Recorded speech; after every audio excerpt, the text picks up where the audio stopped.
देखिए, टीडीएस से related transactions को किसी भी अकाउंटिंग सॉफ्टवेयर में रिकॉर्ड करने के लिए उसके कॉन्सेप्ट की नॉलेज होना जरूरी है। इसीलिए कुछ बेसिक इंपॉर्टेंट बातें हम पहले डिस्कस कर लेते हैं कुछ एग्जांपल्स के जरिए। देखिए, जब भी कोई बिजनेस ट्रांजैक्शन होती है वो हमेशा बिटवीन द टू पार्टीज होती है, जिसमें एक हमारी कंपनी और एक अदर पार्टी होगी। अब अगर कोई ट्रांजैक्शन हमारे लिए एक्सपेंसिस है तो फिर वो दूसरी पार्टी के लिए इनकम होगी। एग्जाम्पल हम रेंट का ले लेते हैं। अब एक पर्टिकुलर ट्रांजैक्शन में सपोज करो रेंट 1 लाख रुपीज है। अब इस 1 लाख रुपीज की पेमेंट हम करेंगे, अदर पार्टी से रिसीव करेगी। लेकिन यहां समझने वाली बात इतनी सी है कि जो टीडीएस है वो इनकम टैक्स ही है। अब यहां पे इनकम अदर पार्टी की है तो इनकम टैक्स भी उसी का बढ़ना, तो कहीं ना कहीं लाइबिलिटी भी उसी की होनी चाहिए। अब सपोज करो इस 1 लाख की ट्रांजेक्शन में 10,000 रुपीज इनकम टैक्स इन्वॉल्व है। अब अगर इस 10,000 रुपीज को वही पार्टी खुद गवर्नमेंट को डिपॉजिट करा दे तो उस सिचुएशन में उसे income tax, advance income tax हम बोलते हैं। लेकिन कुछ सर्टेन केसेस में गवर्नमेंट ने उसकी नहीं बल्कि उस पर्सन की ड्यूटी लगाई है जो उस इनकम को पे करता है, यानी जिसके लिए वो एक्सपेंसेस है। अब उसी 10,000 रुपीज को उस पार्टी की बजाय अगर हम डिपॉजिट कराएं तो उस सिचुएशन में वो हो जाएगा टीडीएस। लेकिन दोनों ही सिचुएशन में इनकम भी उसी की रहेगी और टैक्स भी उसी का ही डिपॉजिट होगा। अब अगर इस ट्रांजेक्शन में सपोज करो टीडीएस या इनकम टैक्स इन्वॉल्व ना होता तो हम पूरे 1 लाख रुपीज की पेमेंट जो भी लैंडलॉर्ड है उसको कर देते हैं। लेकिन टीडीएस की वजह से अब इसी 1 लाख रुपीज के दो पोर्शन हो जाएंगे। 10,000 सपोज करो यहाँ पे इनकम टैक्स है तो 10,000 हम टीडीएस की सेंस में और रिमेनिंग 90,000 हम लैंडलॉर्ड को देंगे। यानी हमारी जो पेमेंट है वो इंपैक्ट नहीं होगी, वो उतनी ही रहेगी 1 लाख रुपीज। तो जब हम इसे डिपॉजिट कराएंगे तो ये कहलाता है टीडीएस। तो यानी जब हम यहां पे ध्यान से देखें तो जब भी हम अपने बिजनेस के एक्सपेंसेस या फिर उसकी पेमेंट करेंगे, एक्सपेंसेस को क्रेडिट करेंगे, तो वहां पे टीडीएस के केस जो हैं वो पैदा होंगे और उससे रिलेटेड ट्रांजैक्शंस हमें अपनी अकाउंट्स बुक्स में रिकॉर्ड भी करनी होंगी। टीडीएस डिडक्ट करके गवर्नमेंट को डिपॉजिट भी कराना होगा और साथ में उसकी रिटर्न्स भी फाइल करनी पड़ेंगी। अब इसी प्रोस्पेक्टिव से जो ये अलग अलग टाइप के हमारे एक्सपेंसेस हैं या जो पेमेंट्स हैं उसको हम कुछ पार्ट्स में डिवाइड करते हैं। इनको सबसे पहले तो हम दो बेसिक पार्ट में डिवाइड करेंगे, TDS on salary and other than salary. अब देखिए, जब हम सैलरी की बात करते हैं, अब यहां पे क्वेश्चन आता है कि टीडीएस आखिर डिडक्ट किस डेट को हमने करना है।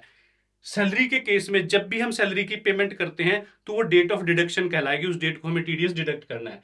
अदर देन सैलरी के केस में जितने भी एक्सपेंसेस आते हैं वहां पे या तो हम इनवाइस को यानी उस अमाउंट को क्रेडिट करें या पेमेंट करें, विच एवर इज अर्ली। तो जो भी अर्ली डेट होगी उस डेट को टीडीएस हमारा डिडक्ट होगा। अब इस एग्जांपल को हम थोड़ा सा और डिटेल में ले लेते हैं और साथ में कैलकुलेशंस की भी बात करते हैं। सबसे पहले अगर हम टीडीएस ऑन सैलरी की बात करें, देखिए ये आता है सेक्शन 192 में। अब यहां पे अगर हम कैलकुलेशन की बात करें तो उसमें सिंपल सा मेथड है।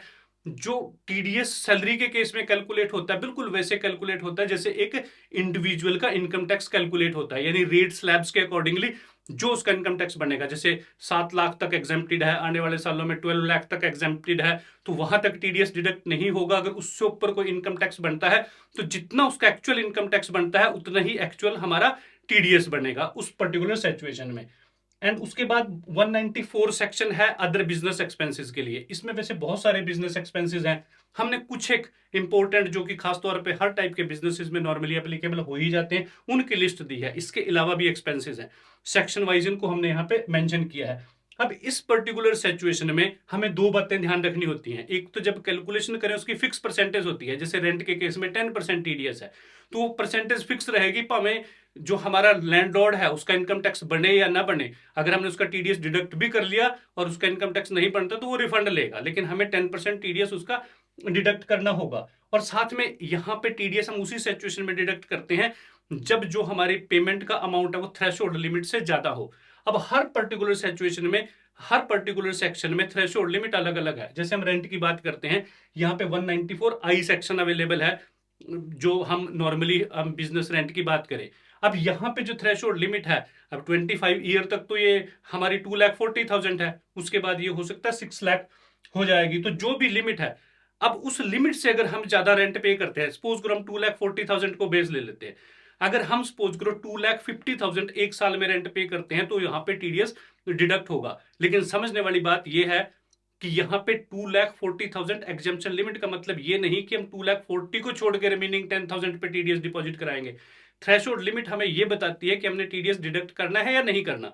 अगर हम 3 लाख रुपए रेंट देते हैं तो पूरे 3 लाख पे ही कटेगा, अगर 2 लाख देते हैं तो फिर वहां पे टीडीएस डिडक्ट करने की जरूरत नहीं है, फिक्स परसेंटेज रहेगी। थ्रेशोल्ड लिमिट का हमें ध्यान रखना है। सेक्शंस कुछ इस तरह से हैं और बाकी भी आप स्टडी कर सकते हो। उसके बाद यहाँ पे एक और लेटेस्ट सेक्शन है, काफी इंपॉर्टेंट है ये भी, ये है 194 क्यू, जिसके अंदर हम परचेज ऑफ गुड्स पे, वैसे तो ये सेल्स ऑफ गुड्स कहलाता है, लेकिन जब दूसरी पार्टी सेल्स करेगी तो हम बात करेंगे अपनी कंपनी के लिए, हमारे लिए वो परचेज ऑफ गुड्स होगी। तो अगर हम किसी एक पार्टी से 50 लाख रुपए से ज्यादा का गुड्स परचेज करते हैं तो उस सिचुएशन में हम उस पार्टी की पेमेंट करने से पहले टीडीएस डिडक्ट करेंगे। लेकिन किस टाइप की कंपनियों पे ये चीज एप्लीकेबल होती है?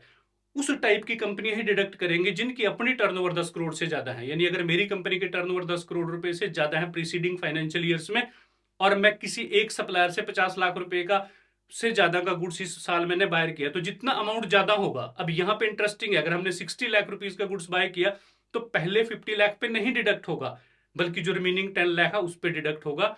लेकिन अगर इस सेक्शन की हम बात करें, रिमेनिंग की बात करें, तो वहां पे सिचुएशन दूसरी है, जैसे कि अभी हमने डिस्कस किया। अब हम बात करते हैं, देखिए इसके बाद क्वेश्चन आता है कि टीडीएस डिपॉजिट डेट क्या रहेगी, रिटर्न फाइलिंग की क्या डेट है। तो अगर हम टीडीएस को डिपॉजिट कराने की बात करते हैं, तो जिस महीने में हमने टीडीएस डिडक्ट किया है उससे नेक्स्ट मंथ का जो भी 7th आती है टीडीएस हमारा डिपॉजिट होता है। और जब हम रिटर्न फाइल करने की बात करते हैं तो सैलरी के केस में हमारा 24 क्यू है, एंड उसके बाद अदर देन सैलरी के केस में 26 क्यू है, एंड रिमेनिंग डिटेल भी हमने यहाँ पे लिखी है। देखिए ये अलग अलग 4 रिटर्न बन सकती हैं अगर हर सेक्शन के अंदर आपने टीडीएस को डिडक्ट किया है। तो चलिए, ये तो थी कुछ बातें हमारी टीडीएस से रिलेटेड। और अब टैली प्रैक्टिकल के लिए हम 3 सिंपल एग्जांपल डिस्कस करेंगे जिससे हमारा पूरा कॉन्सेप्ट कवर हो जाएगा। अदर देन सैलरी में हम एग्जांपल लेंगे रेंट पेमेंट का। इसके अलावा जितने दूसरे एक्सपेंसेस हैं 194 सेक्शन में जो आते हैं, उनकी ट्रांजेक्शन रिकॉर्ड करने का मेथड भी सेम टू सेम ऐसा ही रहेगा जैसे हम रेंट की ट्रांजेक्शन रिकॉर्ड करेंगे। जो डिफरेंस है वो सिर्फ रेट ऑफ टीडीएस और साथ में थ्रेशोल्ड लिमिट का ही रहेगा, अदरवाइज ट्रांजेक्शन सेम मेथड से ही रिकॉर्ड होती है। उसके बाद बात आती है TDS on sales of goods, जो कि 50 लाख से ज्यादा का हमारा केस है। हमारे केस में वो परचेज ऑफ गुड्स हो जाएगा। ये ट्रांजेक्शन रिकॉर्ड करने का मेथड थोड़ा डिफरेंट रहता है, तो इसको भी हम प्रैक्टिकली कवर करेंगे और इस पूरे प्रोसीजर को हम समझेंगे। उसके बाद बात आती है टीडीएस ऑन सैलरी की। देखिए सैलरी पे जो कैलकुलेशन है वो एक फिक्स परसेंटेज से नहीं होती, बल्कि स्लैब रेट के अकॉर्डिंगली हर इंडिविजुअल का अलग से टीडीएस कैलकुलेट होता है। तो अब यहाँ पे टैली में इससे रिलेटेड ट्रांजेक्शन्स कैसे रिकॉर्ड होती है उसे भी हम प्रैक्टिकली डिस्कस करेंगे। तो चलिए सबसे पहले हम बात करते हैं जो हमारा बिजनेस एक्सपेंसेस है रेंट। उसके लिए हम एक प्रैक्टिकल एग्जांपल आपके लिए लेके आए हैं जिसको के जरिए ही हम ट्रांजेक्शन को रिकॉर्ड करेंगे। ट्रांजेक्शन की डिटेल कुछ इस तरह से है। हमारी कंपनी का नाम है नेशनल इलेक्ट्रॉनिक स्टोर, और यहाँ पे हमें फरवरी 2025 मंथ के लिए एक लैंडलॉर्ड से एक रेंट का इनवाइस रिसीव हुआ है 3 लाख रुपीज का, साथ में उसने जीएसटी भी लगाई है। टोटल इनवाइस वैल्यू है 3,54,000। अब देखिए रेंट कवर होता है हमारी इस कंपनी के केस में सेक्शन 194I में, और इसकी जो टीडीएस रेट है वो है 10%।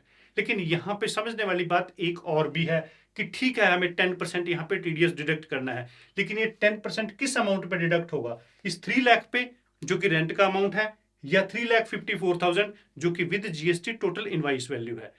देखिए यहां पे अगर हम थोड़ा सा दिमाग लगाएं, रूल क्या है, रूल भी हम डिस्कस करेंगे।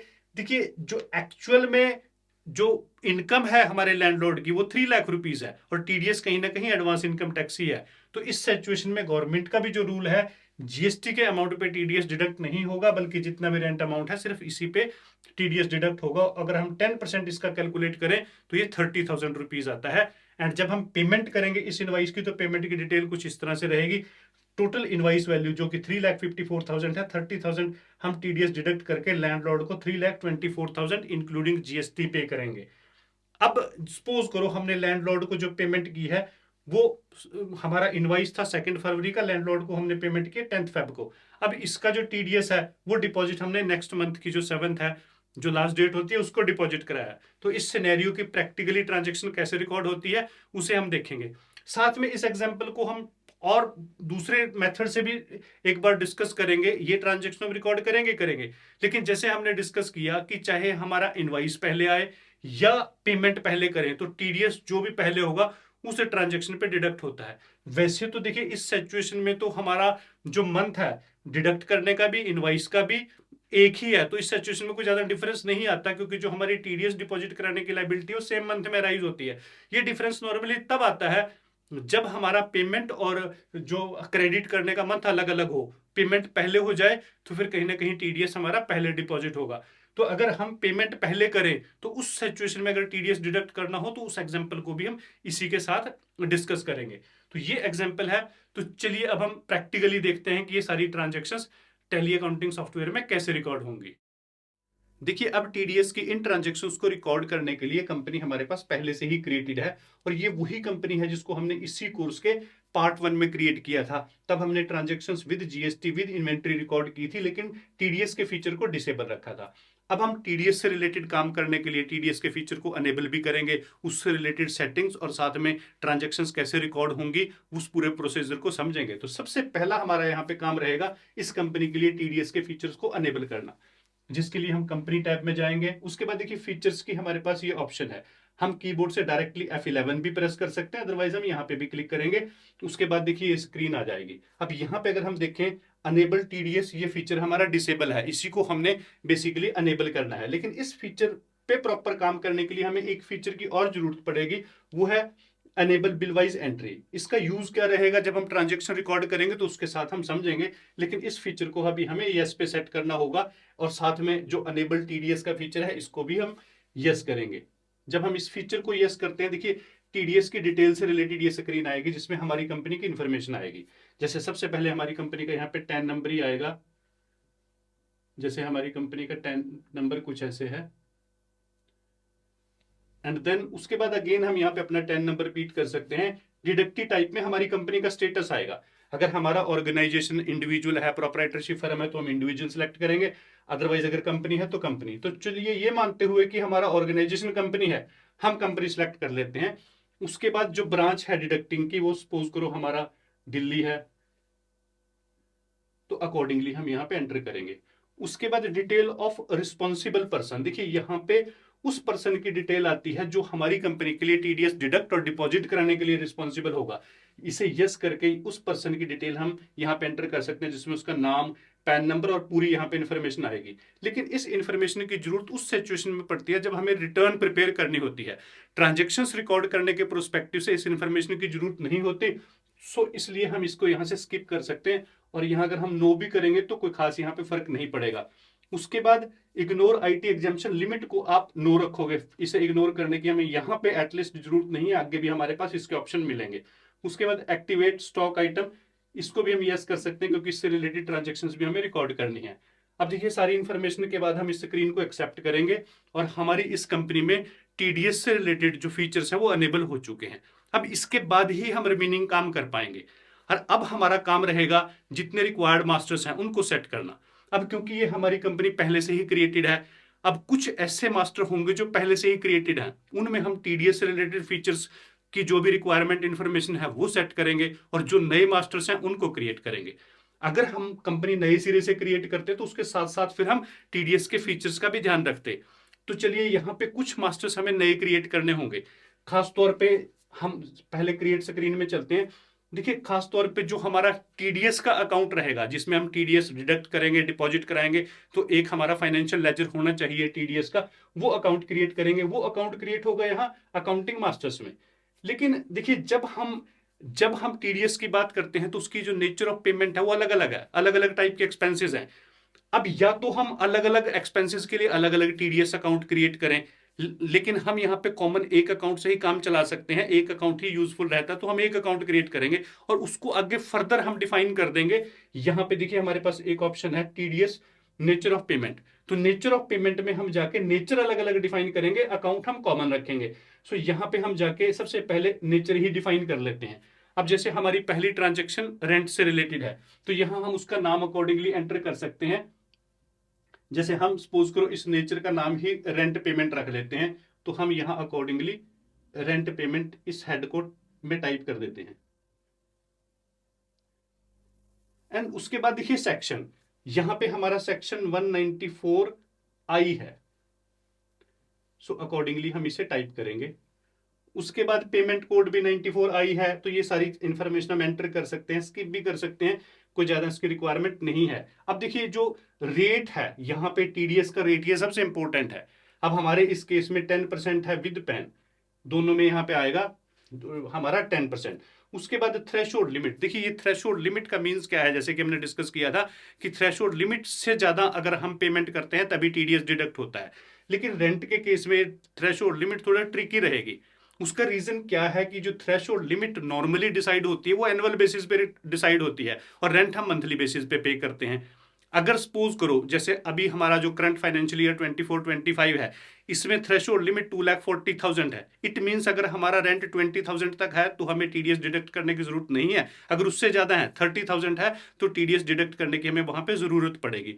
और पूरे अगर हम 30,000 है तो डे 1 से लेके एंड तक पूरे 12 महीने का हमें टीडीएस डिडक्ट करना है। बट अगर हम यहाँ पे 2,40,000 लिमिट एंटर कर देंगे तो उसका रिजल्ट क्या आएगा, पहले 7-8 महीने जब तक हमारा 2,40,000 30 के रेट से क्रॉस नहीं होगा, इसने टीडीएस डिडक्ट नहीं करना।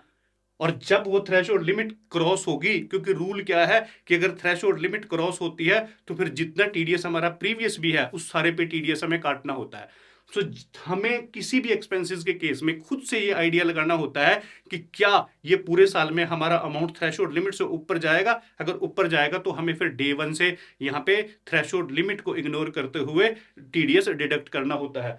सो यहाँ पे आप लिमिट एंटर भी कर सकते हो, या एक आप यहाँ पे एक यूज कर सकते हो मेथड, आप मंथली लिमिट एंटर कर सकते हो। वैसे तो वो टेक्निकली गलत है, बट उससे क्या है कि आपका हर महीने जो टीडीएस है वो डिडक्ट करना शुरू कर देगा।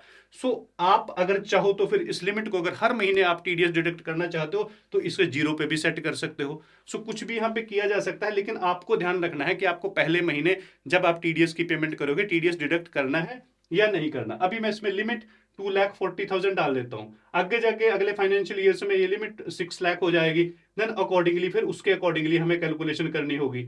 अब यहाँ पे हमें इसका नुकसान इसलिए नहीं होगा, इसलिए नहीं होगा क्योंकि हमारा इनवॉइस 3 लाख रुपीज का है, तो उसमें ऑटोमेटिकली जो लिमिट है वो इग्नोर हो जाएगी। हमारी नेचर ऑफ पेमेंट यहाँ पे क्रिएट हो चुकी है। उसके बाद अब जरूरत है हमें लेजर अकाउंट क्रिएट करने की। लेजर में देखिए हमारे पास टीडीएस, जैसे हमने डिस्कस किया, टीडीएस ऑन सैलरी भी है, अदर देन सैलरी भी है।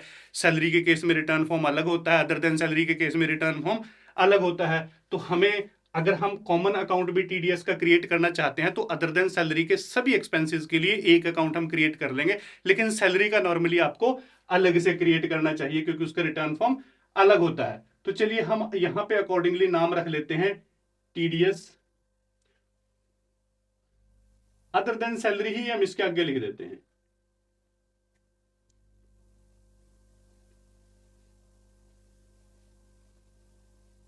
आप स्पेलिंग कुछ भी अपनी कन्वीनियंस के अकॉर्डिंगली रख सकते हो। उसके बाद इसका हेड रहेगा duty and taxes, and duty and taxes में भी ये टीडीएस रहेगा। और टीडीएस में भी देखिए अब नेचर की जब हम बात करें, यहां पे हमारे पास ऑप्शन है एनी का। देखिए क्योंकि जैसे कि अभी हमने डिस्कस किया कि हमारा ये कॉमन अकाउंट रहेगा, इसी में हम रेंट के ऊपर भी टीडीएस डिडक्ट करेंगे, इसी अकाउंट में यूज करेंगे। अब प्रोफेशनल फीस है, कमीशन है, सभी को इसी के लिए हम यूज कर सकते हैं। सो यहाँ पे हम एनी सेलेक्ट करेंगे। देखिए अगर हमारा ये अकाउंट पर्टिकुलर रेंट के लिए ही होता और हमारा कोई और यहाँ पे एक्सपेंसेस ना होता जिसपे हम टीडीएस डिडक्ट करते तो उस सिचुएशन में हम रेंट सेलेक्ट कर सकते थे।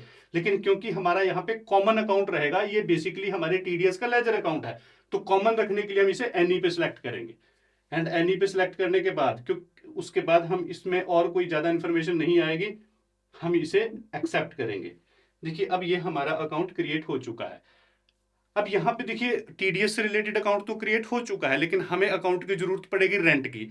बट रेंट हमने जब पहले हमने इस कंपनी को क्रिएट किया था तो रेंट का अकाउंट उस टाइम पे हमने क्रिएट कर लिया था। सो अब हमें नए सिरे से अकाउंट क्रिएट करने की जरूरत नहीं है, बल्कि उसी अकाउंट में जो हमारे टीडीएस से रिलेटेड फीचर्स हैं उनको हम इसमें सेट करेंगे। जिसके लिए अब हम यहां से निकल के हम अल्टर की स्क्रीन में जाएंगे, अल्टर पे जाएंगे और लेजर पे जाएंगे तो हमारा जो अकाउंट है अल्टर करने वाला वो है रेंट अकाउंट। इसे सिलेक्ट करेंगे। देखिए अब बाकी इंफॉर्मेशन तो जो जीएसटी से रिलेटेड है वो उसमें सारी पहले से ही फिलअप है, उसे तो हम एंटर प्रेस करके आगे जाएंगे। एंड देन हमारे पास यहाँ पे एक ऑप्शन आएगा लास्ट में जाके set alter other statutory detail, इसको हमें यस पे सेट करना है। जिसके बाद देखिए ये स्क्रीन आएगी।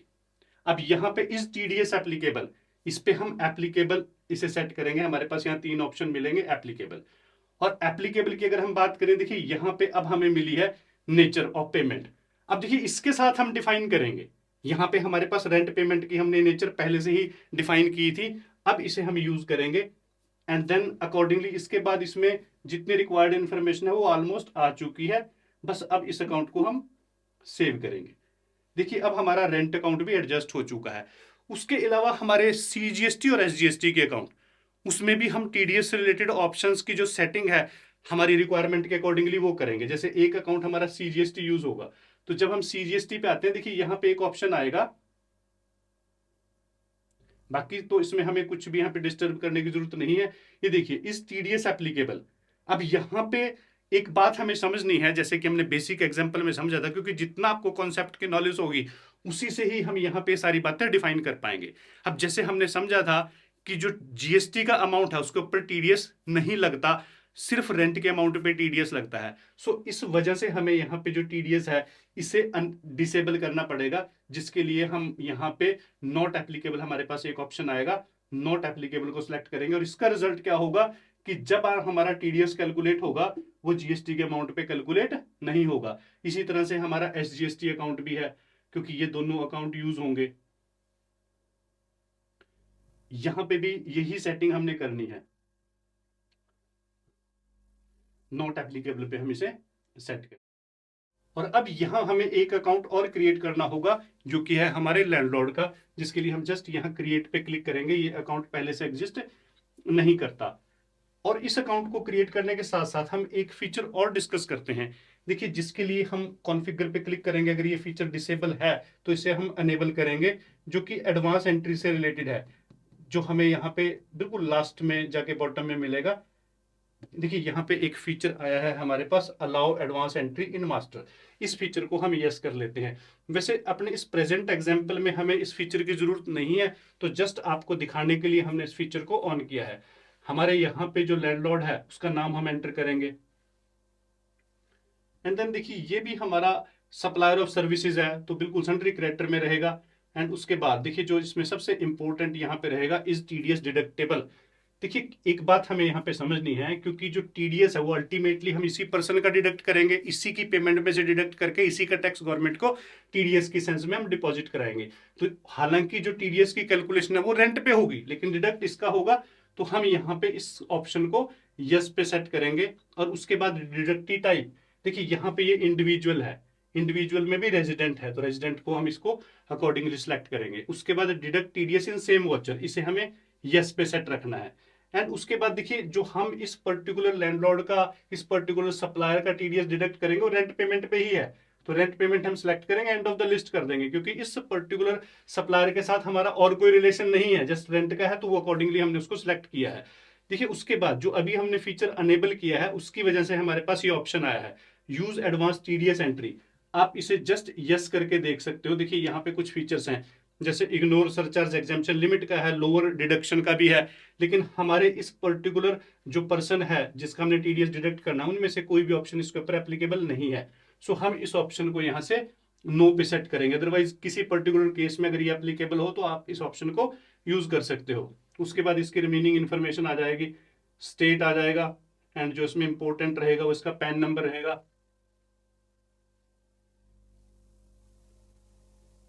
ऐसे करके हम इसका पैन नंबर एंटर करना। उसके बाद जीएसटी में इसका रजिस्ट्रेशन रेगुलर है, उसके बाद जीएसटी नंबर। देखिए हमें यहाँ पे प्रॉपर एंटर करना है, फिलहाल मैं इसे इग्नोर कर देता हूँ, क्योंकि टीडीएस में अभी जीएसटी नंबर का कोई ज्यादा जरूरत नहीं है, लेकिन जब हम टीडीएस रिटर्न देखेंगे तो वहां पे ट्रांजेक्शन अनसर्टेन में आ जाएगी, और फिर हम उस टाइम पे भी इस नंबर को अपडेट कर सकते हैं। सो अकॉर्डिंगली हमें अब जितनी रिक्वायर्ड इन्फॉर्मेशन है वो यहाँ पे आ चुकी है, और इस अकाउंट को हम क्रिएट कर देंगे। देखिए अब जो हमारे रिक्वायर्ड जितने अकाउंट हैं, नए अकाउंट जो क्रिएट करने थे वो क्रिएट हो चुके हैं, और जो पहले से क्रिएटेड थी उनमें जो भी टीडीएस से रिलेटेड हमारी इंफॉर्मेशन हमें ऐड करनी थी वो भी हो चुकी है। बस अब हमें अपने ट्रांजेक्शन को रिकॉर्ड करना है। तो चलिए उसके लिए हम यहां से एग्जिट करके चलेंगे रिकॉर्ड वॉचर पे, वॉचर्स पे क्लिक करेंगे, और जो हमारी ये ट्रांजेक्शन है परचेज वॉचर टाइप पे ही हम एंटर करेंगे, क्योंकि परचेज ऑफ सर्विसेज है। ट्रांजेक्शन की डेट 2 फरवरी है और इनवाइस नंबर यहाँ पे है 123, डेट है हमारी अकॉर्डिंगली आ जाएगी, सप्लायर हमारा यहाँ पे हम सिलेक्ट करेंगे। उसके बाद जो हमारी सर्विसेज है वो है रेंट, तो रेंट हमें यहाँ पे सिलेक्ट करना है। एंड देन देखिए, वैसे तो हमारी इस पर्टिकुलर ट्रांजेक्शन में रेंट 3 लाख रुपीज है, लेकिन ये चेक करने के लिए कि जो एग्जाम्पशन लिमिट है हमारी, थ्रेशोल्ड लिमिट, अगर उससे नीचे हम अमाउंट एंटर करते हैं, ये टीडीएस कैलकुलेट करता है या नहीं। हम कुछ कम अमाउंट यहाँ पे एंटर करते हैं, मैं 2 लाख रुपीज एंटर कर देता हूँ जस्ट आपको डेमोस्ट्रेट करने के लिए। देखिए ये 2 लाख है। उसके बाद हम इसमें सीजीएसटी के अमाउंट को ऐड करेंगे, ऑटोमेटिकली कैलकुलेट हो जाएगा। एसजीएसटी के अमाउंट को भी हम ऐड करेंगे क्योंकि हमारे इनवाइस में एसजीएसटी यहां पे लगा है। देखिए अब ये हमारी एक नॉर्मल ट्रांजैक्शन हो चुकी है। अब टीडीएस के इंपैक्ट के लिए हमें यहाँ पे टीडीएस अकाउंट को एक बार सेलेक्ट करेंगे तो ऑटोमेटिकली वो डिडक्ट हो जाएगा। टीडीएस के लिए हमारे पास जो अकाउंट है वो टीडीएस अदर देन सैलरी है। जैसे हम इस अकाउंट को सिलेक्ट करते हैं, लेकिन यहाँ पे आप देखिएगा टीडीएस का अमाउंट कैलकुलेट नहीं हुआ, और उसका जो रीजन है, अभी जो हमारा अमाउंट है वो थ्रेशोल्ड लिमिट के नीचे है। अगर हम इस अमाउंट को चेंज करते हैं तो उसके बाद देखते हैं कि टीडीएस डिडक्ट होता है या नहीं। अमाउंट को चेंज करने के लिए हम अगेन बैक आते हैं और यहां पे अमाउंट को हम 3 लाख रुपीज करते हैं। देखिए अब ये अमाउंट हमारा 3 लाख है एंड अकॉर्डिंगली देखिए इसका अब सीजीएसटी और एसजीएसटी रिकैलकुलेट हो जाएगा। और अब जब हम ये TDS other than salary account को सिलेक्ट करते हैं, उसके बाद हम यहाँ पे देख सकते हैं 30,000 का टीडीएस डिडक्ट हुआ है और ये 30,000 कैलकुलेट हुआ है इस 3 लाख का 10%, यानी अब हमारी ये ट्रांजेक्शन प्रॉपर है। और अब हम यहाँ पे जैसे एंटर प्रेस करेंगे, उसके बाद देखिए हमारे को एक ये ऑप्शन पूछेगा रेफरेंस। ये हमारी जो बिल वाइज एंट्री का जो हमने ऑप्शन ऑन किया था उसकी वजह से ये आया है। एंड यहाँ पे हमें न्यू रेफरेंस हम क्रिएट करेंगे, 123 इनवाइस नंबर से ही ये क्रिएट हो जाएगा 3,54,000। और उसके बाद इसमें एक ऑप्शन और जनरेट होगा एंड इसको भी आप न्यू पे कर सकते हो। ये टीडीएस के लिए है 30,000। आप इसे अपने तरीके से सेट भी कर सकते हो, जैसे मैं यहाँ पे टीडीएस लिख देता हूँ और उसके बाद 123 इनवाइस नंबर एंटर कर देता हूँ। एंड देन देखिए ये इंपॉर्टेंट रहेगा, इसकी जो लास्ट डेट है हमारी पेमेंट की, ड्यू डेट हम यहाँ पे एंटर कर सकते हैं 7 मार्च है। एंड अकॉर्डिंगली देखिए अब जो हमारी रिक्वायर्ड इंफॉर्मेशन है वो इस ट्रांजेक्शन में प्रॉपर आ चुकी है। बस अब इस ट्रांजेक्शन को हमें सेव करना है, जिसके लिए जस्ट हम एंटर प्रेस करेंगे और ये एक्सेप्ट हम यहाँ पे करेंगे तो हमारी ये ट्रांजेक्शन अब सेव हो चुकी है। अब देखिए ट्रांजेक्शन रिकॉर्ड होने के बाद हम इस ट्रांजेक्शन का इंपैक्ट जो हमारी टीडीएस की रिटर्न है उसमें चेक करते हैं कि प्रॉपरली इंपैक्ट आया है नहीं। उसके लिए हम यहां से एग्जिट करेंगे और डिस्प्ले मोर रिपोर्ट्स में जाएंगे। देन हम जाएंगे स्टैट्यूटरी रिपोर्ट्स में, टीडीएस रिपोर्ट्स में, और हमारी ये ट्रांजेक्शन रिफ्लेक्ट होगी क्योंकि अदर देन सैलरी है 26Q इस रिटर्न फॉर्म में। इसे सिलेक्ट करेंगे और उसके बाद हमें यहाँ पे पीरियड भी हम सेट कर सकते हैं। अदरवाइज आप यहाँ पे ट्रांजेक्शन की डिटेल देख सकते हो। देखिए प्रॉपर ट्रांजेक्शन रिकॉर्ड हुई है, प्रॉपर कैप्चर हुई है जैसे हमने इस ट्रांजेक्शन को रिकॉर्ड किया था। और इसकी वजह से अभी अगर हम नीचे देखें 30,000 का हमारा जो बैलेंस पेबल है, यहाँ पे 30,000 का अभी हमने टीडीएस डिपॉजिट कराना है और रिमेनिंग ट्रांजेक्शन यहाँ पे प्रॉपरली आ चुकी है। अब देखिए अल्टीमेटली इस 30,000 की भी हमें पेमेंट करनी पड़ेगी 7 मार्च को, हम या उससे पहले जब भी हम इस पेमेंट को करना चाहें। तो चलिए इस पेमेंट को करते हैं और पेमेंट की ट्रांजेक्शन भी हम रिकॉर्ड करने के प्रोसीजर को समझते हैं। उसके लिए देखिए पेमेंट की ट्रांजेक्शन रिकॉर्ड करने के लिए हम यहाँ स्टार्ट पेमेंट पे क्लिक करेंगे। लेकिन यहाँ पे एक बात ध्यान रखना है, जब ये स्क्रीन आएगी हमारे सामने हमें इस स्क्रीन को इग्नोर करना है, इसमें कोई इन्फॉर्मेशन आपने एंटर नहीं करनी। उसका रीजन भी हम डिस्कस करेंगे। देखिए यहाँ से आप पहले से क्रॉस कर दीजिएगा और पहले आप डेट सेट कीजिएगा जो डेट हमारी ट्रांजेक्शन की है। हमने सपोज करो ये पेमेंट 7 मार्च को की है तो मैं अकॉर्डिंगली यहाँ पे 7 मार्च सेलेक्ट करूंगा। एंड देन अकाउंट किस बैंक से की है, हम स्टेट बैंक ऑफ इंडिया से की है। और उसके बाद हमने यहाँ पे टीडीएस की पेमेंट की है तो टीडीएस अदर देन सैलरी इस अकाउंट को हम सिलेक्ट करेंगे। अब देखिए ये स्क्रीन, अगर हम वहां पे इंफॉर्मेशन जो भी हमने स्क्रीन इग्नोर की थी अगर उसमें इंफॉर्मेशन एंटर कर देते तो ये स्क्रीन ना आती और इसकी वजह से हमारा टीडीएस जो अदर देन सैलरी के अकाउंट के साथ मैप नहीं हो पाता। सो हमें वहां पे इग्नोर करना है, अगेंस्ट रेफरेंस हम सेट करेंगे। वैसे भी देखिए ये ऑप्शन जो बिल वाइज एंट्री हमने ऑन किया था टीडीएस के फीचर्स में, जब कंपनी के फीचर्स को सेट किया था तो वहां पे एनेबल किया था, तो ये यूज रहेगा उस फीचर का। अगेंस्ट देखिए अब ये वो हमारी ट्रांजेक्शन है जिसको हमने 2 फरवरी को किया था, अब उसके अगेंस्ट ये पेमेंट है। अब ये सारी ट्रांजेक्शन यहाँ पे आप अकॉर्डिंगली सेट कर सकते हो 30,000 की। हालांकि इसके अलावा जो रिमेनिंग इन्फॉर्मेशन है यहाँ हम ऑटो फिल करके भी फिल कर सकते हैं, लेकिन अभी हमें कोई इन्फॉर्मेशन यहाँ पे फिल करने की जरूरत नहीं है। जब हम अगेन रिटर्न में जाएंगे तो वहां चालान की इन्फॉर्मेशन को हम अपडेट कर सकते हैं, उसके प्रोसीजर को भी समझेंगे। देखिए अब पूरी इन्फॉर्मेशन यहाँ पे आ चुकी है हमारी, बस हम एंटर प्रेस करके इस ट्रांजेक्शन को अब जो हमारी बैंक से रिलेटेड ये इन्फॉर्मेशन है इसे एंटर करेंगे और ट्रांजेक्शन को हम सेव करेंगे। देखिए ट्रांजेक्शन सेव हो चुकी है हमारी। अब ट्रांजेक्शन सेव होने के बाद अगेन जब हम रिटर्न में आके देखते हैं, देखिए यहाँ पे आप रिटर्न देख सकते हो, हमारी जो अभी ट्रांजेक्शन है ये अनसर्टेन में है और बैलेंस अभी हमारा यहाँ पे कंप्लीट नहीं हुआ, बैलेंस अभी भी ड्यू है। तो ये जो अनसर्टेन ट्रांजेक्शन है इस पे आप क्लिक कीजिएगा। इसका रीजन ही वही है क्योंकि अभी प्रॉपर इंफॉर्मेशन उसमें नहीं है हमारी। अगर हम यहाँ पे देखते हैं, देखिए जो अभी एरर है वो एरर ये है हमारी, bank detail are not available in payment voucher. तो बैंक डिटेल को हम अपडेट करेंगे, उसके लिए जस्ट हम यहाँ पे एंटर प्रेस करते हैं एंड देन देखिए यही इंफॉर्मेशन है जो अब हमने फिल करनी है। ये टीडीएस किस पीरियड से किस पीरियड का है, देन सपोज करो ये हमारा है 1/2 से लेके जो भी आपकी डेट है अकॉर्डिंगली आप उसे सिलेक्ट करोगे। 28/2 तक का है, ये 28 फेब तक का है। सेक्शन इसमें आ चुका है। डिडक्टी टाइप हमारा कंपनी है, नॉन कंपनी नहीं, तो कंपनी हम सिलेक्ट करेंगे। रेजिडेंट है, चेक नंबर अगर है तो कोई आप डाल दीजिएगा यहाँ पे।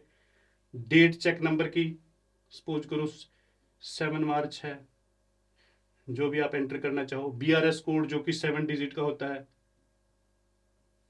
उसके बाद चलान नंबर ये 5 डिजिट का होता है एंड देन चलान की डेट 7 मार्च है एंड अकॉर्डिंगली देखिए सारी इंफॉर्मेशन यहाँ पे हमारी आ जाएगी। और उसके बाद यहाँ पे बैंक हमारा है स्टेट बैंक ऑफ इंडिया जहां से हमने पेमेंट की, ब्रांच है दिल्ली की एंड दैट्स इट। ये सारी इंफॉर्मेशन हमारी आ चुकी है। अब देखिए यहाँ से ये ट्रांजेक्शन अगर हम देखें क्लियर हो चुकी है। अब इस स्क्रीन से जब हम एग्जिट करके वापस आते हैं, देखिए अब हम अगेन रिटर्न में आ चुके हैं और यहाँ पे हम देख सकते हैं, देखिए अब ये ट्रांजेक्शन इंक्लूडेड में है, अनसर्टेन में नहीं है और यहाँ हमारा पेमेंट हो चुकी है और बैलेंस ड्यू हमारा नील आ चुका है। अगर हम यहाँ पे देखें, देखिए ये बैलेंस पेबल है, अमाउंट पेड में अमाउंट आ चुका है और बैलेंस से जो ड्यू था उससे वो हट चुका है। यानी ये ट्रांजेक्शन प्रॉपरली हमारे यहाँ पे रिकॉर्ड हुई है। यहाँ पे हम देख सकते हैं ये ट्रांजेक्शन इंक्लूडेड में अब है। सो यानी ट्रांजेक्शन को रिकॉर्ड करने का जो टीडीएस से रिलेटेड, जिसमें टीडीएस इन्वॉल्व है और साथ में टीडीएस की पेमेंट करने का प्रोसीजर कुछ इस तरह से रहेगा। अब देखिए इसका इम्पैक्ट हम अकाउंट में भी एक बार चेक कर लेते हैं। जीएसटी इसमें टीडीएस रिटर्न में तो हमने इसे देख ही लिया। हम अकाउंट्स बुक्स में जाते हैं, लेजर में जाते हैं। देखिए जो हमारा यहाँ पे कंसर्न्ड अकाउंट है वो टीडीएस का है, टीडीएस अदर देन सैलरी। तो उस अकाउंट को हम, ये अकाउंट है, हम इसे इसका पीरियड रेंज 1 जनवरी से ओपन कर लेते हैं 31 मार्च तक। देखिए ये पीरियड रेंज है, हम प्रॉपर इसे 31 मार्च तक ही ले लेते हैं। अब यहाँ पे हम देखिए यहाँ पे 2 ही ट्रांजेक्शन इसमें हुई हैं, एक हमारी ड्यू की और एक पेड की। और उसके बाद अगर हम बैलेंस की बात करें तो हमारे लेजर में भी ये अकाउंट जो बैलेंस है वो नील हो चुका है। और इसके साथ साथ अगर आप यहीं से चालान भी प्रिंट करना चाहो, वैसे आजकल इसकी जरूरत नहीं है क्योंकि जब हम टीडीएस की पेमेंट करते हैं तो ऑनलाइन हो जाती है। वैसे कैसे टीडीएस की पेमेंट हमारी डिपॉजिट होती है उसका भी हमारा लाइव वीडियो है, डिटेल हम डिस्क्रिप्शन में दे देंगे, उसे आप देख सकते हो। अदरवाइज यहाँ से भी देखिए ये हमारी ट्रांजेक्शन है, इसे हम सेलेक्ट करेंगे और जब ये ट्रांजेक्शन सेलेक्टेड होती है, जब ये ट्रांजेक्शन सेलेक्ट होगी उसके बाद हमें, जब ये ट्रांजेक्शन सेलेक्ट होती है उसके बाद हमें यहाँ प्रिंट पे क्लिक करना है एंड करंट पे क्लिक करना है और उसके बाद हम यहाँ प्रीव्यू पे क्लिक करेंगे। देखिए ये हमारा जो टीडीएस का चालान है वो स्क्रीन पे। अगर आपको मैन्युअली डिपॉजिट कराना है, चालान जाके बैंक में डिपॉजिट कराना है, तो इस चालान का हम इस्तेमाल कर सकते हैं। चालान हमारा जो है अगर हम बात करें टैली अकाउंटिंग सॉफ्टवेयर के जरिए प्रिपेयर हो जाता है। सो ये प्रोसीजर रहता है कि हम ट्रांजेक्शन को किस तरीके से रिकॉर्ड करें अगर हमारा जो टीडीएस है वो क्रेडिट यानी इनवॉइस के टाइम हमने डिडक्ट किया है। और अब हम बात करते हैं कि अगर हम टीडीएस पेमेंट के टाइम डिडक्ट करें तो प्रोसीजर क्या रहेगा। देखिए पेमेंट के टाइम पे टीडीएस डिडक्ट करने की सिचुएशन तभी क्रिएट होती है जब हम एडवांस में पे करते हैं। तो चलिए इसका अकाउंटिंग प्रोसीजर कैसे रहेगा, टैली अकाउंटिंग सॉफ्टवेयर में ट्रांजेक्शन कैसे रिकॉर्ड होंगी, कैसे हम टीडीएस को डिडक्ट करके एडजस्ट करेंगे, इस प्रोसीजर को हम समझते हैं। उसके लिए पहले तो हम यहाँ से एक बार एग्जिट करते हैं, अगेन हम आते हैं रिकॉर्ड वॉचर की स्क्रीन में यहाँ पे। अब हम एडवांस पेमेंट अपने लैंडलॉर्ड जो अभी ट्रांजेक्शन हमने की थी उसी को करते हैं, लेकिन एडवांस पेमेंट से पहले जो अभी हमारा 3 लाख रुपीज का उसका इनवाइस था, उसकी भी हमारी पेमेंट पेंडिंग है। तो चलिए वो ट्रांजेक्शन हम पहले रिकॉर्ड कर देते हैं, सो दैट उसका पिछला बैलेंस क्लियर हो जाए, और उसके बाद फिर उसको हम एडवांस पेमेंट करेंगे और साथ में टीडीएस की जो सेटिंग्स है उसको समझेंगे। सो हमारी जो हमने इसको पेमेंट की है पिछले इनवाइस की, वो 10 फेब को है। तो 10 फरवरी हम यहाँ पे डेट को सेट करेंगे। पेमेंट हमने की है स्टेट बैंक ऑफ इंडिया से। पार्टी का नाम हम यहाँ पे सिलेक्ट करेंगे, और अमाउंट देखिए इसका आउटस्टैंडिंग 3,24,000 है। हमें अकॉर्डिंगली यहाँ पे इस अमाउंट को एंटर करना है। और उसके बाद देखिए रेफरेंस हम एडजस्ट करेंगे, ये इसकी आउटस्टैंडिंग है, इसी पेमेंट के साथ हम एडजस्ट करेंगे। और उसके बाद जितनी इसकी रिमेनिंग, अब देखिए रिमेनिंग इन्फॉर्मेशन उसे एंटर करते हुए एक बार ट्रांजेक्शन को हम सेव करेंगे, और जैसे ये ट्रांजेक्शन सेव होगी इसका जो एग्जिस्टिंग बैलेंस है वो नील हो जाएगा। चलिए अब इसको हम फ्रेश पेमेंट करते हैं, और उस पर टीडीएस भी हम डिडक्ट करते हैं। और ये पेमेंट सपोज करो हमने की है 10 मार्च को, तो अकॉर्डिंगली हम डेट सेट कर देते हैं। अगेन हम यहाँ पे state bank of India select करेंगे। अकाउंट हमारा सप्लायर का रहेगा, इसको हम सेलेक्ट करेंगे। सपोज करो हमें यहाँ 2 लाख रुपीज की पेमेंट की है, तो 2 लाख हम एंटर करेंगे। अब यहाँ पे हम इसका नया रेफरेंस क्रिएट करेंगे, क्योंकि ये फ्रेश ट्रांजेक्शन है।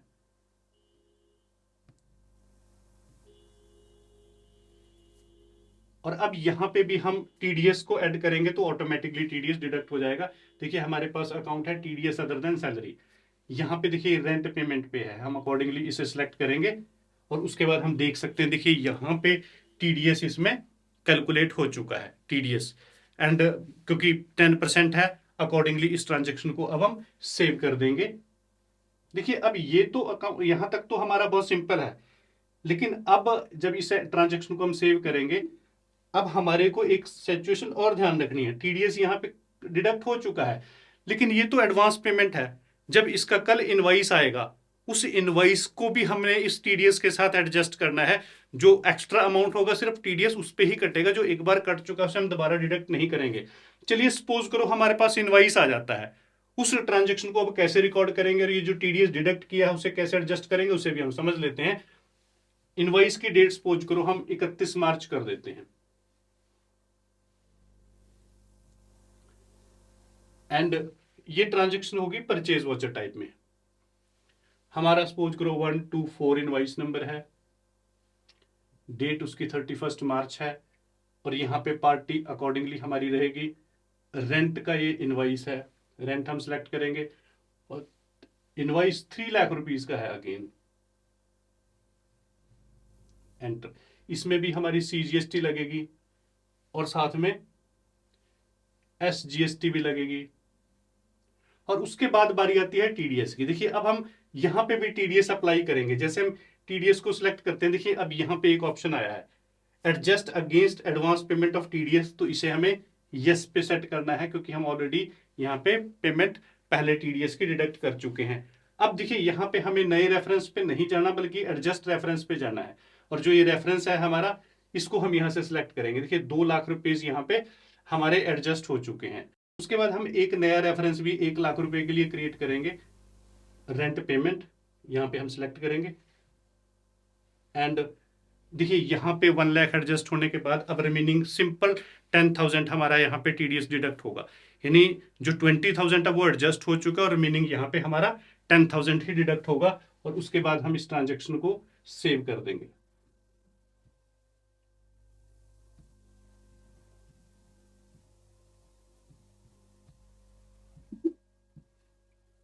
And that's it.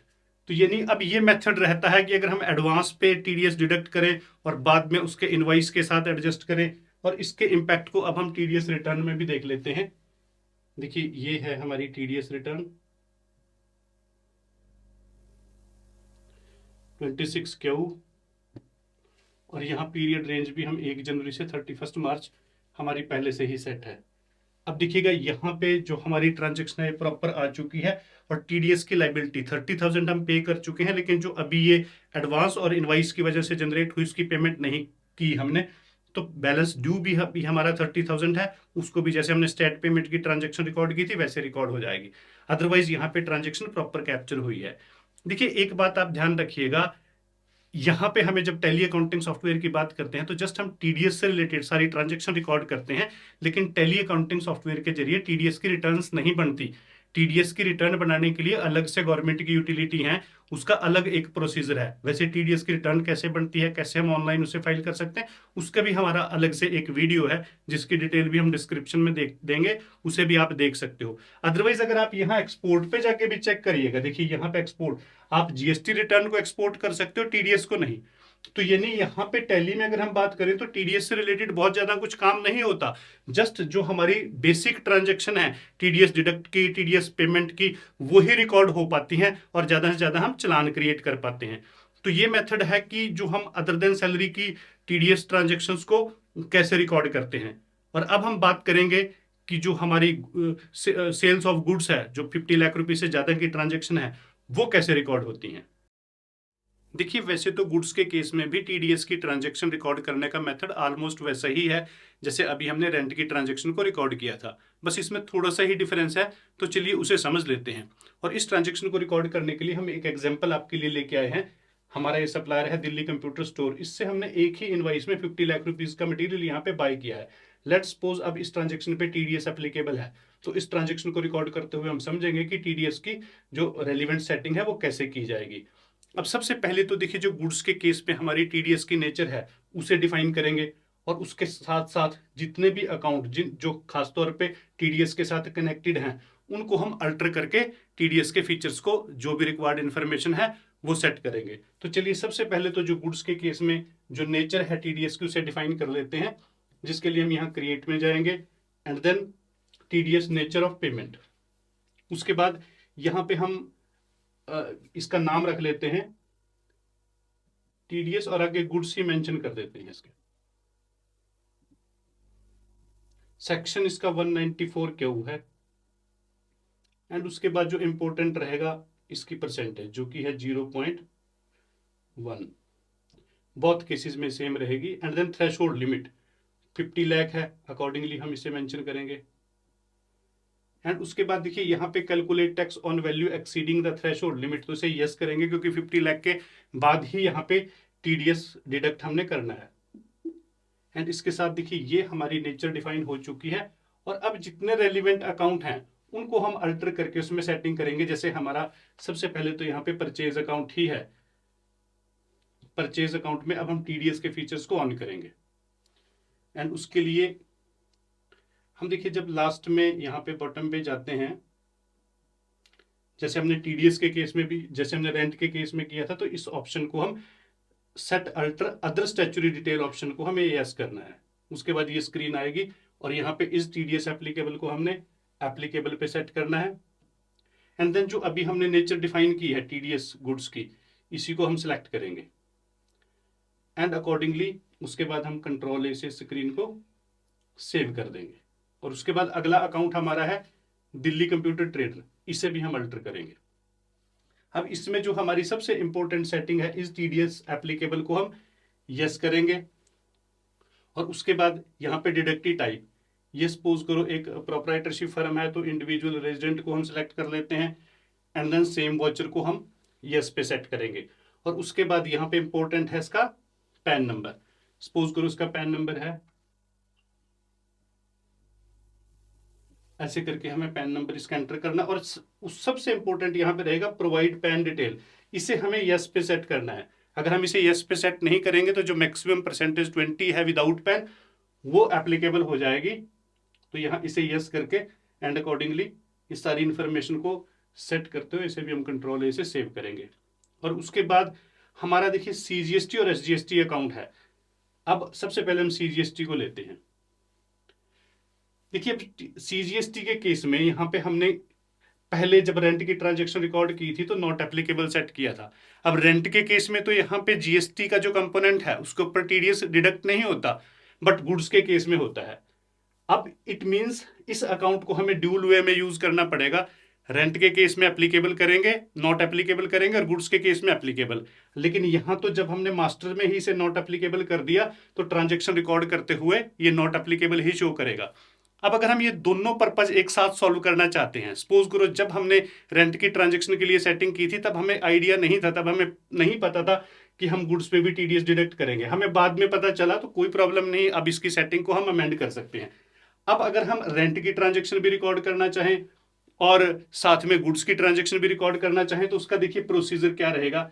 यहां पे हम एप्लीकेबल करेंगे, टीडीएस को एप्लीकेबल करेंगे और उसके बाद एनई पे से सेट करेंगे, क्योंकि क्योंकि हम यहाँ पे इस सीजीएसटी अकाउंट में अलग अलग टाइप के रेंट भी हो सकता है, गुड्स भी हो सकता है, सबके लिए एक ही अकाउंट यूज करेंगे। अब देखिए यहां तो हमने एप्लीकेबल कर दिया। अब जब हम रेंट की ट्रांजेक्शन रिकॉर्ड करेंगे, वॉचर में हमारे पास एक ऑप्शन आएगा अगेन एप्लीकेबल सेलेक्ट करने का और साथ में नेचर डिफाइन करने का।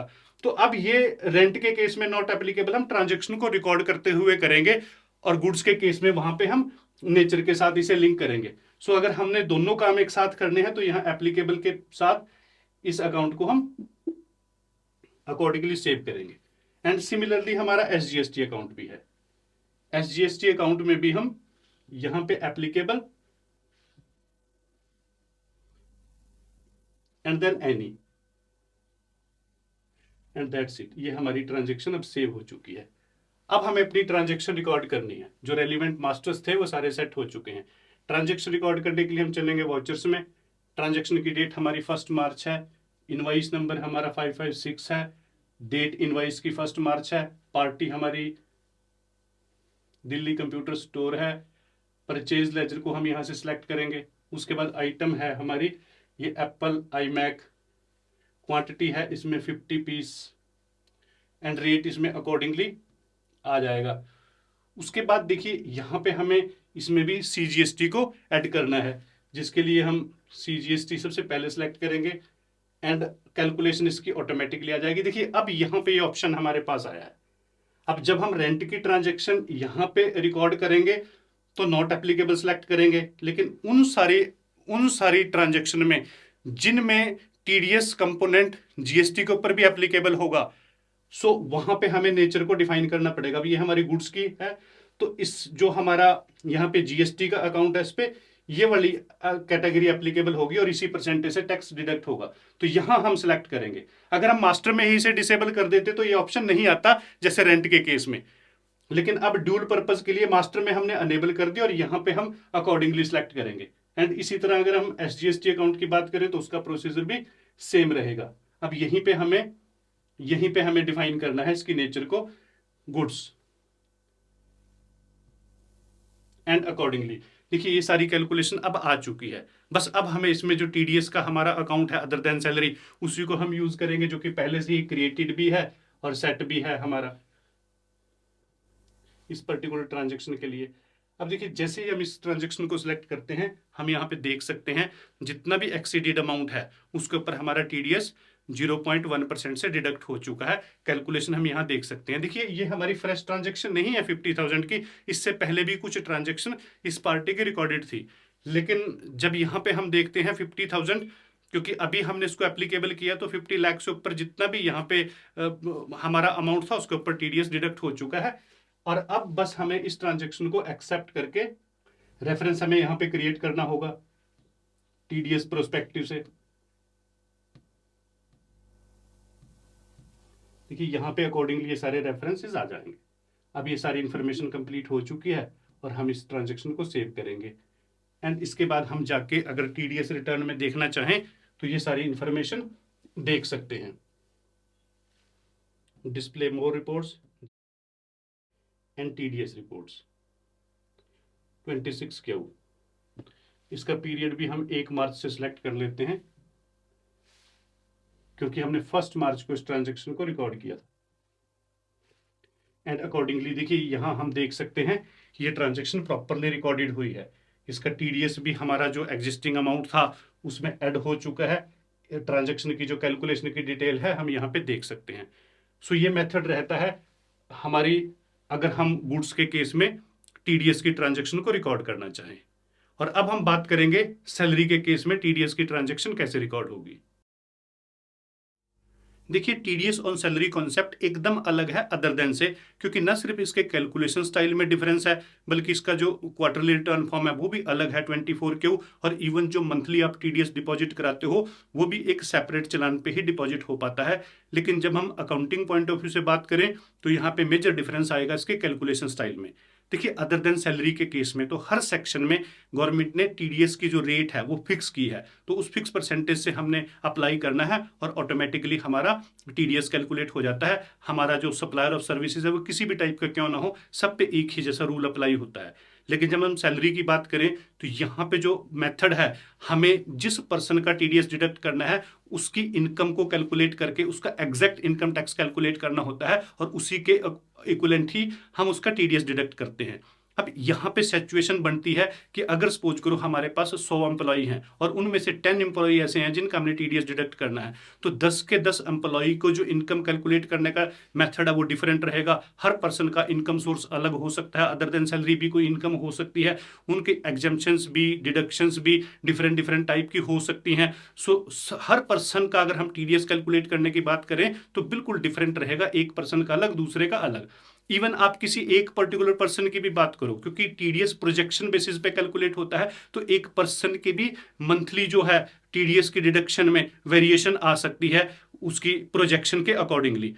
सो न सिर्फ एक पर्सन का हर महीने अलग अलग अमाउंट आ सकता है, बल्कि अलग अलग पर्सन का भी अलग अलग अमाउंट आएगा। तो इस सिचुएशन में हमारे लिए नॉर्मल मेथड के अकॉर्डिंगली टीडीएस कैलकुलेट करना पॉसिबल नहीं होता। अब यहाँ पे हम उसी सिचुएशन में टीडीएस कैलकुलेट कर पाते हैं जब हम प्रॉपर उसकी सैलरी शीट तैयार करें, हर पर्सन की सैलरी स्लिप तैयार करें, हर पर्सन की इंडिविजुअल तौर पे इनकम कैलकुलेट करें, और ये सारा पॉसिबल हो पाता है पेरोल्स के जरिए। तो जब हम सैलरी शीट पेरोल मेंटेन करते हैं, चाहे वो आप टैली के जरिए मेंटेन कीजिए, आप एक्सेल शीट में बनाइए, किसी और सॉफ्टवेयर को यूज करके बनाइए, तो उसी के जरिए ही हम हर इंडिविजुअल एम्प्लॉय का टीडीएस और इनकम टैक्स कैलकुलेट कर पाते हैं। अब टैली अकाउंटिंग सॉफ्टवेयर में भी अगर हम टीडीएस का काम करना चाहते हैं, टीडीएस ऑन सैलरी का काम करना चाहते हैं, तो वो नॉर्मल मेथड के अकॉर्डिंगली नहीं हो पाएगा, टीडीएस को अनेबल करने से नहीं हो पाएगा। देखिए अभी हमारा टीडीएस अनेबल्ड है, और स्टैट्यूटरी रिपोर्ट्स में जब हम जाते हैं, टीडीएस रिपोर्ट्स में हम जाते हैं, तो यहाँ पे सिर्फ 26Q ही है, 24Q यहाँ पे हमें दिखाई भी नहीं देगा, क्योंकि यहाँ पे प्रैक्टिकल पॉसिबल है ही नहीं। अब टैली अकाउंटिंग सॉफ्टवेयर में भी अगर आप टीडीएस ऑन सैलरी का काम करना चाहते हो, तो इसके लिए हमारे लिए जरूरी है कि हम पेरोल को मेंटेन करें, उसके बाद ही इसके फीचर्स यहाँ पे अनेबल होंगे। कैसे अनेबल होंगे, चलिए हम एक बार डिस्कस कर लेते हैं। उसके लिए हम यहाँ पे कंपनी में जाके फीचर्स में जाके सबसे पहले तो पेरोल को अनेबल करेंगे। देखिए ये दोनों ऑप्शन हमें पहले तो यस पे रखने हैं, उसके बाद देखिए पेरोल से रिलेटेड हमें यहाँ पे ऑप्शन मिलेंगे। पेरोल मेंटेन पेरोल को हमें यहाँ पे यस करना है, और साथ में इसे यस करने के बाद और इसके साथ जो है स्टैट्यूटरी के लिए भी इसे यस पे सिलेक्ट करना है, जिसके बाद देखिए ये स्क्रीन आएगी। अब इसमें जो हमारी कंपनी से रिलेटेड इंफॉर्मेशन है, अब देखिए पेरोल में सिर्फ टीडीएस कैलकुलेट नहीं होगा, पेरोल एक कंबाइंड प्रोसीजर है जिसके अंदर आपका प्रोविडेंट फंड भी आएगा, ईएसआई भी आएगा, और national pension scheme, income tax, और सारा जितना हमारा उसकी कैलकुलेशंस, ओवर टाइम अलाउंसेस, ये सब कुछ काम जो है हमारा पेरोल के जरिए ही पॉसिबल होगा। और पेरोल में बाकी सारे कामों के साथ साथ टीडीएस भी कैलकुलेट हो जाएगा। तो ये सारी इंफॉर्मेशन आप फिल करने के बाद कंट्रोल ए से इस स्क्रीन को हमें सेव करना है, और उसके बाद इस स्क्रीन को भी हमें अगेन कंट्रोल ए से सेव करना है। तो अब देखिए, अब हम जब यहां पे आके देखते हैं स्टैट्यूटरी रिपोर्ट्स में, तो पेरोल रिपोर्ट्स हमारे पास एक नई रिपोर्ट ऐड हुई है। अब जब हम इस पे क्लिक करते हैं, देखिए यहाँ पे अब हमारे पास provident fund, employ state insurance, professional tax, national pension scheme, gratuity, और साथ में इनकम टैक्स के ऑप्शन भी रिफ्लेक्ट हुए हैं। तो जब अगर हम स्पेसिफिकली टीडीएस की बात करें तो उसके लिए हम इनकम टैक्स में जाएंगे। अब देखिए इनकम टैक्स का यहाँ पे टीडीएस से रिलेटेड पूरा काम है, कंप्यूटेशन भी है, सैलरी की प्रोजेक्शन भी है, चलान रिकॉन्सिलेशंस भी है, और यहां से हम अपनी 24Q को एक्सपोर्ट भी कर सकते हैं रिटर्न फाइल करने के लिए, और उसकी समरी भी देख सकते हैं, फॉर्म 24Q का प्रीव्यू भी देख सकते हैं। आप इस पे क्लिक करोगे तो देखिए पूरा हमारा रिटर्न का, जब हम इसमें डाटा फिल करेंगे, प्रॉपर ये प्रीव्यू आएगा। और यहीं पे आपने एम्प्लॉय का जो फॉर्म 16 है और जितने भी दूसरे काम है टीडीएस से रिलेटेड, वो सारे के सारे यहीं पे हमारे हो पाएंगे। तो इसका सिंपल सा मीनिंग ये हुआ कि अगर आप टैली अकाउंटिंग सॉफ्टवेयर पे टीडीएस का काम करना चाहते हो, तो वहां पे टीडीएस ऑन सैलरी सीखने की हमें अलग से जरूरत नहीं है, बल्कि वहां पे हमें जरूरत पड़ेगी पेरोल को सीखने की। टीडीएस को अलग से कैलकुलेट नहीं किया जा सकता, ये सारे कंपोनेंट पीएफ ईएसआई जितने भी सारे हमारे कंपोनेंट होंगे उन सबको एक साथ समझ के ही टीडीएस पे काम हो पाएगा। और जब आप पेरोल मेंटेन करोगे तो वहां से हर इंडिविजुअल का अलग से टीडीएस भी कैलकुलेट हो पाएगा, पेमेंट की एंट्रियां भी यहीं से हो जाएंगी, चलान भी हमारा, रिटर्न भी जनरेट हो जाएगी, और जितनी हमारी स्टैट से रिलेटेड ट्रांजेक्शन्स हैं वो भी इसी कॉन्सेप्ट के जरिए पास होंगी। सो अगर हम टीडीएस ऑन सैलरी की बात करें तो फिर वहां पे हमें सीखना है पेरोल। देखिए, ज्यादा जितने बिजनेस हैं, जितना मेरा एक्सपीरियंस है, मुश्किल से 5 से लेके 10% बिजनेस भी नहीं होंगे जो टैली अकाउंटिंग सॉफ्टवेयर के जरिए पेरोल मेंटेन करते हैं। उसके अलग अलग रीजन हो सकते हैं। कुछ लोग एक्सेल शीट पे भी अपनी सैलरी शीट मेंटेन करते हैं, और कुछों के पास सैलरी के अलग से डेडिकेटेड सॉफ्टवेयर भी होते हैं। तो अगर कोई अलग आपके पास कोई मेथड है कैलकुलेशन करने का तो भी कोई प्रॉब्लम नहीं है। टीडीएस की रिटर्न यूटिलिटी के जरिए बन जाती है। रिटर्न कैसे बनती है उसका हमारा अलग से वीडियो जरूर है लाइव, उसे आप देख सकते हो हमारे चैनल पे जाके। लेकिन जब हम यहाँ टैली के जरिए बात करें तो कम लोगों का, अगर टैली के जरिए आप मेंटेन नहीं करते, आपके पास कोई अलग सॉफ्टवेयर है बट टैली अकाउंटिंग सॉफ्टवेयर में टीडीएस ऑन सैलरी से रिलेटेड ट्रांजेक्शन तो रिकॉर्ड करनी होंगी, तो यानी यहाँ पे दो सिचुएशन बन सकती हैं। एक तो वो लोग जो टैली अकाउंटिंग सॉफ्टवेयर पे पेरोल मेंटेन करते हैं तो उनका तो टीडीएस ऑन सैलरी का काम ऑटोमेटिकली वहीं पे हो जाएगा। लेकिन जो लोग, जो पर्सन टैली अकाउंटिंग सॉफ्टवेयर पे पेरोल मेंटेन नहीं करते, तो फिर उनको भी तो अपनी ट्रांजैक्शन पास करनी होंगी, और उनकी जो गिनती है, उनकी जो क्वांटिटी है वो ज्यादा है। तो उस सिचुएशन में हम सिंपल जर्नल एंट्री पास कर सकते हैं अपने अकाउंटिंग सॉफ्टवेयर में। अब वो कैसे पास होंगी, चलिए उसे हम जरूर डिस्कस कर लेते हैं। अब देखिए, उनको पास करने के लिए हमारे पास सिंपल मेथड है। आपको सबसे पहले अपनी जो सैलरी शीट आपने एक्सेल पे बनाई है या किसी भी सॉफ्टवेयर के जरिए बनाई है, आप अपनी नॉर्मल जर्नल एंट्री पहले अपनी कॉपी पे प्रिपेयर कीजिए। अब जर्नल एंट्री बनाने के डिफरेंट स्टाइल हो सकते हैं, सैकड़ों स्टाइल हैं, हर पर्सन अपने तरीके से जर्नल एंट्री करता है। तो स्टाइल कोई भी हो, हमारे रिजल्ट करेक्ट होने चाहिए बैलेंस शीट में, उन ट्रांजेक्शन्स का इंपैक्ट प्रॉपर आना चाहिए। बस हमें इतना ही होता है। टीडीएस की तो यहाँ कोई रिटर्न हम नहीं बना पाएंगे अगर आप पेरोल मेंटेन नहीं करते, लेकिन जो बैलेंस शीट में इफेक्ट है, लेजर अकाउंट में जो इफेक्ट है वो प्रॉपर होने चाहिए। अब यहाँ पे हम एंट्री कुछ इस तरीके से पास कर सकते हैं। सबसे पहला हमारा काम रहेगा कि जो भी जिस पर्टिकुलर मंथ में आप सैलरी पे टीडीएस डिडक्ट करोगे, आप उसे एक अकाउंट ओपन करके टीडीएस ऑन सैलरी, यहाँ पे टीडीएस ऑन सैलरी हमारे पास अलग अकाउंट रहेगा। जैसे कि हमने कहा कि डिपॉजिट भी अलग से होगा, सो इसका हमारा लेजर अकाउंट बिल्कुल डिफरेंट होना चाहिए। आप एक बार टीडीएस ऑन सैलरी अकाउंट को क्रिएट कीजिए, और चाहे आप एक ट्रांजेक्शन डालिए, 10 डालिए, 50 डालिए, एक पर्टिकुलर मंथ में सैलरी से रिलेटेड जिस भी ट्रांजैक्शन में टीडीएस की वैल्यू इन्वॉल्व है, तो एक बार आप टीडीएस ऑन सैलरी अकाउंट में उसे क्रेडिट कीजिए। तो हो सकता है आपने 10 एम्प्लॉय का डिडक्ट किया हो और आप सबकी सेपरेट सेपरेट एंट्री डालते हो, तो हर एंट्री की वजह से सपोज करो 1000 ईच है, 11 एम्प्लॉय हैं, तो 11,000 आपका टीडीएस आ जाएगा। तो इसका मतलब 11 एंट्रीज में हर एंट्री में 1000 आपका क्रेडिट होता रहेगा। और फिर एक ही एंट्री में हम जब डिपॉजिट कराएंगे, आप बेशक 50 एम्प्लॉय का डिडक्ट करो, 100 का करो, एक डिपॉजिट तो आपका पूरे मंथ का टीडीएस एक ही चलाने के जरिए होगा। लेकिन हम यहाँ पे चलिए कंबाइंड एंट्री डाल लेते हैं। मैं यहाँ पे ज्यादा अलग अलग एंट्री नहीं डालूंगा। जैसे हमने सपोज करो कंसोलिडेटेड एंट्री डाली है, सैलरी अकाउंट को यहाँ पे 8 लाख से डेबिट करके, और साथ के साथ हमने सैलरी पेबल और टीडीएस ऑन सैलरी को क्रेडिट किया है। वैसे इस एंट्री को आप किसी भी तरीके से कर सकते हो। आप यहाँ सैलरी के साथ बेसिक इसको भी डिफाइन कर सकते हो, पीएफ ईएसआई के इंपैक्ट भी इसमें दे सकते हो, अगर अलग से आपने एक्सेल पे या किसी और सॉफ्टवेयर के जरिए सैलरी शीट बनाई है। अल्टीमेटली हमारा टारगेट है टीडीएस ऑन सैलरी को क्रेडिट करना और फिर उसके बाद पे करके उसे खत्म करना, लाइबिलिटी जनरेट और स्क्वेयर ऑफ। तो चलिए अब हम इन्हीं दो एंट्रियों को पास कर लेते हैं। हम डिफरेंट डिफरेंट एंट्री नहीं डालते। देखिए, ये जस्ट एक सिंपल स्टाइल है, एक एवरेज स्टाइल है। आप इन ट्रांजेक्शन को किसी भी तरीके से रिकॉर्ड कर सकते हो, कितने भी आप अलग अलग अकाउंट क्रिएट कर सकते हो, लेकिन हमारा जस्ट फोकस है एक अकाउंट पे, वो है टीडीएस ऑन सैलरी, क्योंकि हमारा जो प्रेजेंट टॉपिक है वो यही है। अब यहाँ पे चलिए मैं इस अकाउंट को सबसे पहले क्रिएट कर लेता हूं। अब ये एंट्री कैसे पास होगी हम दिखाते हैं। हम जाते हैं, हमारा सैलरी और सैलरी पेबल अकाउंट पहले से ही क्रिएटेड है, बस हमें टीडीएस ऑन सैलरी अकाउंट को क्रिएट करना है। लेजर में जाके हम क्रिएट करेंगे, नाम रखेंगे इसका टीडीएस ऑन सैलरी, और यहां पे आपको इसे क्रिएट करना है ड्यूटी एंड टैक्सेस में। लेकिन ड्यूटी एंड टैक्सेस के बाद अब जो ये हमारे पास ऑप्शन आता है, इसमें आपको टीडीएस सिलेक्ट यहां पे करने की जरूरत नहीं है, और इवन हमने करना भी नहीं, क्योंकि ये उस सिचुएशन में हम सेलेक्ट करते हैं जब हम कैलकुलेशन जो है सॉफ्टवेयर के जरिए करते हैं, हमें यहाँ कैलकुलेशन मैनुअल करनी है। तो जब हम यहाँ पे टीडीएस यूज करेंगे तो वे फिर वो अकॉर्डिंगली ना तो कैलकुलेशन कर पाएगा, ना उसके इम्पैक्ट दे पाएगा, और जो हम टारगेट अचीव करना चाहते हैं उसमें भी हमें दिक्कत आएगी। सो आपको यहाँ अदर्स पे से सेट करना है। उसके बाद इस ऑप्शन को आपने जरूर यस करना है, मेंटेन बिल बाय डिटेल को। अगर ये ऑप्शन आपकी स्क्रीन पे रिफ्लेक्ट नहीं होता तो आप कॉन्फ़िगरेशन सेटिंग में जाके, इस स्क्रीन पे कॉन्फ़िगरेशन सेटिंग में जाके देखिए, हमारे पास एक ऑप्शन आता है यहाँ पे, maintain bill wise detail for non trading account also. इस फीचर को आपने यस करना है, उसके बाद वो ऑटोमेटिकली आपके पास वहां पे आ जाएगा। सो यहाँ हमने बिल वाइज डिटेल को यस पे सेट करना है, एंड उसके बाद और कोई हमें इस पे कुछ भी टीडीएस से रिलेटेड सेटिंग नहीं करनी। कंट्रोल ए से आप इस अकाउंट को सेव कर दीजिए। अब मैं एक जर्नल एंट्री पास करता हूं, मैं एक ही एंट्री में टीडीएस सैलरी पेबल को क्रेडिट कर देता हूं और साथ में टीडीएस ऑन सैलरी को। जर्नल ऑप्शन में हमारी एंट्री होगी, एंट्री की डेट 28 फेब सपोज करो हम मान लेते हैं, और यहां पे आप डेबिट करोगे सबसे पहले स्टाफ सैलरी। अमाउंट हम इसमें डाल देते हैं 8 लाख। उसके बाद हम क्रेडिट करेंगे सैलरी पेबल, और इसका अमाउंट हम डाल देते हैं 7,89,000, and then TDS on salary ये 11,000 आ जाएगा। उसके बाद देखिए यहां पे ये हमारे लिए इंपॉर्टेंट रहेगा, आप इसे अगेंस्ट रेफरेंस एडजस्ट कीजिए। यहां पे एक नया रेफरेंस क्रिएट कीजिए। न्यू रेफरेंस का हम नाम दे सकते हैं, फरवरी की हमारी सैलरी है, फेब 2025 हम यहां पे एंटर करेंगे,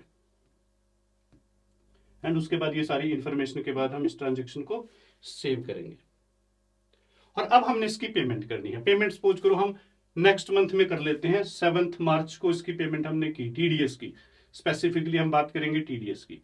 और पेमेंट वाउचर टाइप में जाके हम जब हम एंट्री करते हैं, सपोज करो हमारा bank state bank of India है, टीडीएस ऑन सैलरी हमारा अकाउंट है, और अमाउंट है 11,000, एंटर। और उसके बाद देखिए ये इंपॉर्टेंट रहेगा अगेंस्ट रेफरेंस। अब जो हमारे पास ये फरवरी का रेफरेंस है, बस इसे हम सिलेक्ट करेंगे। अगर टीडीएस क्रेडिट करने की हमारी 10 ट्रांजैक्शन होती तो 10 रेफरेंस होते। सपोज करो ये 11,000 हमारा अमाउंट और 11 हमारे पास ट्रांजैक्शन थी, तो हर ट्रांजैक्शन को आप यहां पे सिलेक्ट कर करके उसके साथ एडजस्ट करते तो ऑटोमेटिकली आपकी बड़ी फेयर रिपोर्ट वहां पे बन जाएगी टीडीएस से रिलेटेड। हमारा एक ही रेफरेंस है तो एक ही के साथ ये सारा एडजस्ट हो जाएगा। बस उसके बाद हमें इस ट्रांजैक्शन को ये बैंक की इंफॉर्मेशन डालते हुए एक्सेप्ट करना है। चलिए अब देखिए, अब ये सारा काम हम जाके, अब हमारा टारगेट है कि जो हमने टीडीएस डिडक्ट किया वो डिपॉजिट कितना हुआ, आउटस्टैंडिंग कितना है, ये हम रिपोर्ट देखना चाहते हैं। अब इसके लिए हम स्टैच्यूरी में जाके टीडीएस की रिपोर्ट तो नहीं देखेंगे, लेकिन लेजर अकाउंट के जरिए सारी रिपोर्ट हम देख सकते हैं। अब हम यहां से हमें सिंपली डिस्प्ले में जाना है, डिस्प्ले बो रिपोर्ट्स में अकाउंट्स बुक्स में जाना है और लेजर में जाना है। हम अकाउंट ओपन करते हैं TDS on salary, TDS on salary, देखिए ये अकाउंट है। अब अगर इसको हम, इसका पीरियड पहले तो 1 फरवरी से लेके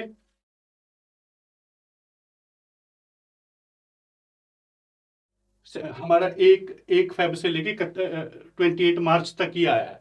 देखिए अब यहां पे हम देख सकते हैं हमारा पहले टीडीएस ड्यू हुआ और फिर ये फिनिश हुआ, कोई बैलेंस नहीं है। अब इस रिपोर्ट को और डिटेल में देखने के लिए हम यहाँ बिल वाइज पे क्लिक कर सकते हैं। बिल वाइज में हम देख सकते हैं कुछ भी आउटस्टैंडिंग नहीं है। लेकिन अगर हम इसकी रिपोर्ट चेंज करते हैं, देखिए इस यहाँ पे हम डेट सेट करते हैं, क्योंकि हमने पेमेंट मार्च में की है तो डेट रेंज में 1 फरवरी से लेके 28 फेब तक। अब यहाँ पे इस पर्टिकुलर डेट रेंज में हम देख सकते हैं हमारा ये आउटस्टैंडिंग की डिटेल आई है।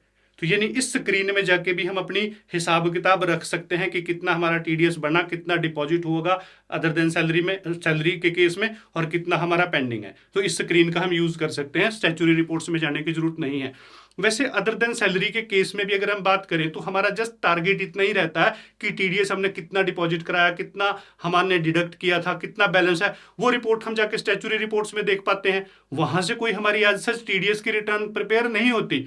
सो इतना काम हम सैलरी के केस में भी कर सकते हैं। तो अगर आप पेरोल टैली अकाउंटिंग सॉफ्टवेयर के जरिए मेंटेन नहीं करते तो इस प्रोसीजर के जरिए अपनी ट्रांजैक्शंस को रिकॉर्ड कर सकते हो। और अगर पेरोल मेंटेन करते हो फिर तो टीडीएस से रिलेटेड बाकी सारे कामों के साथ ये काम भी हो जाएगा। सो ये तो था हमारा टॉपिक टीडीएस से रिलेटेड, जिसमें हमने अदर देन सैलरी और सैलरी के केस में भी अगर पेरोल हम मेंटेन नहीं करते ट्रांजैक्शन कैसे रिकॉर्ड होती है पूरे प्रोसीजर को डिस्कस किया।